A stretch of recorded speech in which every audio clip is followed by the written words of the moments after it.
هو انه البرود الجنسي اليوم هو سبب من اسباب الطلاق. والله ايش نقول لك، هذا نعاني منها 99% في تونس.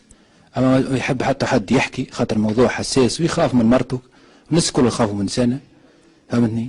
وموضوع حساس برشا، الناس كل هذا اول واحدة تبارك الله عليك تحكي قد تجي وتسالنا فيه، تحكوا لنا على حاجات اخرى. الموضوع اللي به الفائده اللي كنروحوا لديارنا مروحين للسنة. حتى واحد ما يسالك بجاه ربي يقول لك فهمتني روحي كان على كروشه. ما هو ننساس هذا باش فهمتني؟ ولا مش انا عملته فياجرا للرجال وما عملتوش للنساء. بصراحه كان نلقى فياجرا للمراه نشريها، نعمل كريدي وناخذها لاختي، فهمت؟ المهم خلينا نحرك لها مشاعرها. شنو ربوت انا والله اللي على فاهم جديد كيفاش تدوز وكيفاش تعمل.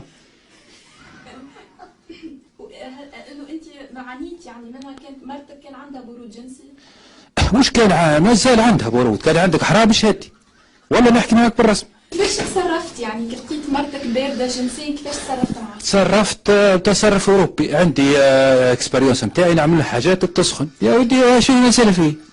تو بدا يعاني من نفسه، لا في مش راجل ناحيه تكيل باباس هذاك سعيد تحسبيه. كان شي عنده هو هما يلزمهم يكلمونا في القرآن، ثم شي حل للمرأة باش تسخن في الليل. شوفونا اخويا بالقرآن بالإسلام بأي يدينا الدين ما هو غادي. أنا كي نروح للمرأة، فهمتني؟ باش نمارس واجباتي للرجولية. إنسان يقول بجاه ربي برحمة بوكم كان احنا 10 ملايين 10 ملايين تواسى، وانتم راكم 5 ملايين ولا 6 ملايين، حسوا بينا. أنا نعاني من البرود الجنسي نتاعكم، قلوبنا بردت، نخدموا كان عليكم، اخرج الصباح يروح نصف الليل، كان بناي كان خدام كان بياض كان مدير، يروح للدار ليش مروح؟ مش ياكل ناجع عادي يمشي للمرشي، يروح للمرأة.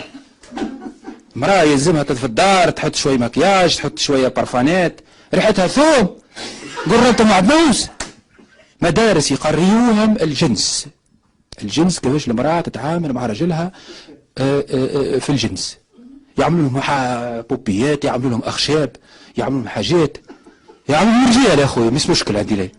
المهم المرأة ناخذها متعلمة، ناخذ معلم فيها يعني حصان، ما عنديش وقت صدق.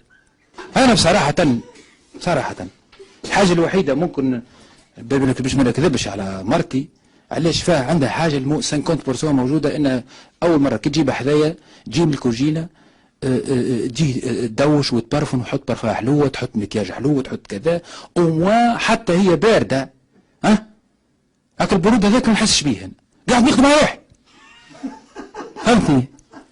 أنا امرأة عاد ريحتها فلفل وطماطم ومقارونة وتزيد بتجيب جنبه في السرير تقول له يا خويا شو لك حاجة، قبل مش يقصد ربي وكذا، تقول دابوز الغاز فرغت.